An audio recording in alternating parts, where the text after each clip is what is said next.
as a teacher Mhm. and a Bible study leader, so this could be referencing your students or your adults. How do you foster curiosity? How do you have honest spiritual conversations with your students or group members? Okay. When I first got involved in teaching, and my first foray into teaching was actually teaching adult theology at New Hope. I adopted what we call the Socratic method of teaching, from Socrates. I teach by asking questions. I ask a question, they respond. Based on their response, I'll ask another question, which I help will. But my hope is that they will arrive at their own conclusions, opposed to me telling them what they should think. So it's just, so I respond to answer. I ask questions. I respond to answers with more questions. And again, that's why I mentioned earlier the critical thinking component that I think is somewhat lacking in our schools and place of higher education today. Sometimes it's, we joke that it's not education but indoctrination. Well, it's not funny at all. But I think we Right. see a lot of that as opposed to just letting people formulate their own opinions and observations. So my I don't know if I'm completely answering your question, but just I want people to reach their own conclusions, and I don't want to steer them. I just want to ask the questions that will help them arrive there. Because then it's when the ideas are their own, they tend to remember them better than me just telling them what to believe. Right. Well, I got to tell you, we have a couple of subscriber questions that have come through. So I can't control them, but if it duplicates it, hopefully we can give different answers. But the first one is, how does your Christian beliefs influence your leadership both in the classroom and at a Special Olympics event? Okay, well, I don't think there's any student. Oh, that I actually, it's not that I don't. No student I've had, even when I was teaching the public schools, does not know that I'm not a Christian. I wear it on my sleeve. It was a little tricky in the public schools, but you foster relationships with the kids. And what are you doing this weekend, Mr. Spellman? I've got a thing at church. I'd always find a way to work that in. Yeah. So they first off they know I'm a Christian, so they can ask me any question they want, and I welcome it.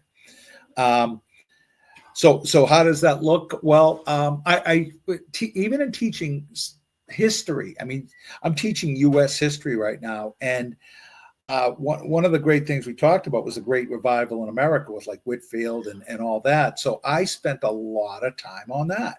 And that led to some great conversation with the kids. And it's a Catholic school I'm teaching in. So it's anything, I'm happy to, to correspond with, not to correspond, to respond to anything they say. So they, like I said, they all know I'm a Christian. And if in the public schools, I would get challenged because of that from time to time. Like I did teach science for a year and a half in the public schools, and the curriculum called for me to teach the various theories of evolution at one point. And I would do exactly like I was told to do. I would teach the curriculum I was given. But when I was done with those lessons, I would tell my kids, my students, that I said, look, I'm going to tell you now why each one of these theories is a theory in crisis, and why various laws of science actually would tend to seem to negate some of what I just told you, just so you have both sides of the story. So it's you find ways of working your faith into it. And honestly, if I wasn't finding ways, I feel that I would be dishonoring to God, because God's positioned me here in these different jobs he's given me in the school system. It's like, if I'm not honoring God in everything I'm doing, then shame on me. Right. So here's another subscriber question. Looking back, what would you say to your younger self about faith, family, and calling? That was a good one. Oh man, I mean, I feel, but like I said, I came to Christ formally in August of 2007. So I was do the math. I was 43 years old. Oh my gosh, I'm thinking boy, I would have liked to have raised my 4 sons from a younger age, with more of that grounding. But but then, in all due humility, I'm saying I think it's because it took me so long to get here that um, it's almost like, it's like subconsciously I'm looking to make up for lost time. So I can't say it was necessarily a bad thing. Like, it's this journey God has us all on, where I believe that he knew he was going to get me eventually. So I'm trusting that God's timing was what he wanted it to be. But what would I say, the old self? Don't always think you have to sound like the smartest guy in the room. There was a little bit of that cocky attitude when my wife and Christian friends tried to witness to me. I always had a ready answer, because to kind of tear them down, well, to tear their ideas down. I don't think I was mean to them, but I was just so adamant that I was right and they were wrong. And so, yeah, what I would say today is just stop being so cocky, because that's a daily battle to kind of sublimate who I am now. It's like, okay, God's still working some things out in you. Humility, humility, humility. That's when God works, when you're humble. But yeah. So that's what I'd say. It's like, and the thing is, I see that same cockiness in 20 and 30 something year olds today. I mean, including, I hate to say, some of my own sons who kind of aren't walking right now. Believers, but kind of just finding their own way. And it's like, ooh, yeah, that's, that was me too, so it's tough for me to come down too hard on it. All right. Yeah. All right. So we have one more subscriber question. It says, can you share a moment where you saw faith and action come together powerfully in your work or family? Powerfully, my work and family. Yeah. I've got a couple of ideas running into my head. Okay, one, a couple, and they involve New Hope. I was a pretty new believer. Like I said, I accepted Christ as Savior in August 2007, and my church was not doing Bible studies at that time. We were growing. We were probably in the low 200s, and our pastor started doing a Bible study that year, right at like in September, like right after I was saved. It was, he did it at our old ministry center on Long Pond Road. And so I'd go to it and I'd sit there quietly and I'd take notes. And then the pastor and I kind of started becoming good friends and talking, and he knew I was seeking, and I studied apologetics, Christian apologetics. And so he and I would talk a lot about that. And at the end of that year, so was it September of 2008, he asked me to start a Bible study at my house. And my first response was, are you crazy? I don't even know anything.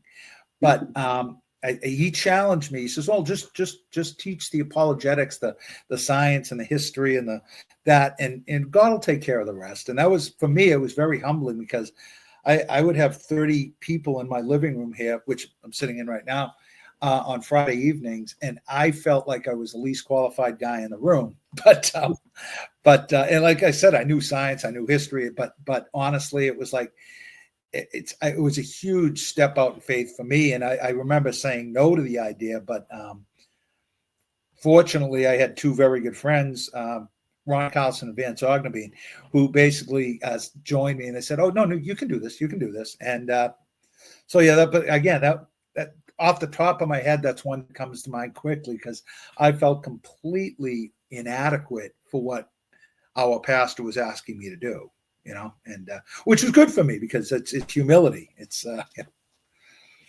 That's awesome. yeah, that's yeah. Well, wasn't quite prepared for that question, but that's the best I could come up with, the top of my head. That's why they're called subscriber questions. Yeah. You never know. Yeah. Well, listen, folks, I mentioned early in the intro that this was going to be a great interview with Mike Spellman. And I really thank everybody for sharing their questions.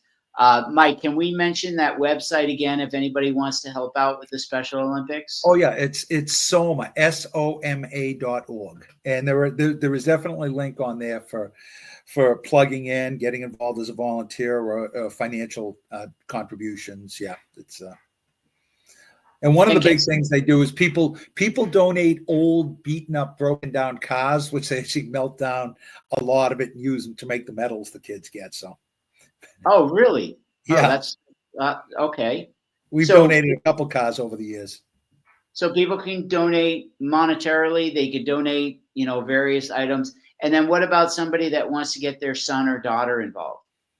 Yeah, well, the same thing. Soma.org will get you in touch. But of course, for me, if anybody wanted to get involved, my email, and we're always recruiting, it's New Hope Mike. So this after my church, newhopemike@gmail.com. And if there's anybody interested, whether it's in Plymouth or not, I can get that person in touch with maybe a local program wherever they might live. All right. So that would be Plymouth, Massachusetts, everybody. I know we have a Plymouth, Michigan, Yeah. but Plymouth, Massachusetts. So if you're interested in getting your son or daughter involved, you can reach out to Mike at newhopemike@gmail.com. Well, Mike, I appreciate you joining this conversation today. I thank you so much for taking the time to not only answer our questions, but to answer our subscriber questions. It's greatly appreciated. And anything that I always like to end it on a note that is there anything that I didn't ask that you wanted to bring up? I think you covered it all. I just urge everybody to seek a personal relationship with Jesus Christ. And again, we hear religious ideas all the time, but here's the difference between religion and what Christianity actually is. Religion is just us doing our best job to reach up to God and just say, what do you want from me? What do you need from me? But that is not Christianity at all. Christianity is precisely the opposite. Christianity is recognize that God reached down to us, and basically all we have to do is say yes and thank you. The Bible says if you confess with your mouth Jesus is Lord and believe in your heart that God raised from the dead, you will be saved. That's Romans 10:9 and 10. It really is that simple. So I would just urge everybody, if there's any questions or doubts they have, that they would just pursue them openly and honest with an honest heart. And I think God is there at the end for anybody who does that. All right, awesome. Well, again, on behalf of Mike Spellman, my name is Scott Graham. Thank you for joining us on this episode of the Caution Wet Paint Podcast. And we'll be putting out these episodes over the next few weeks. So again, Mike, thank you very much. And thank you guys for joining us here on this podcast.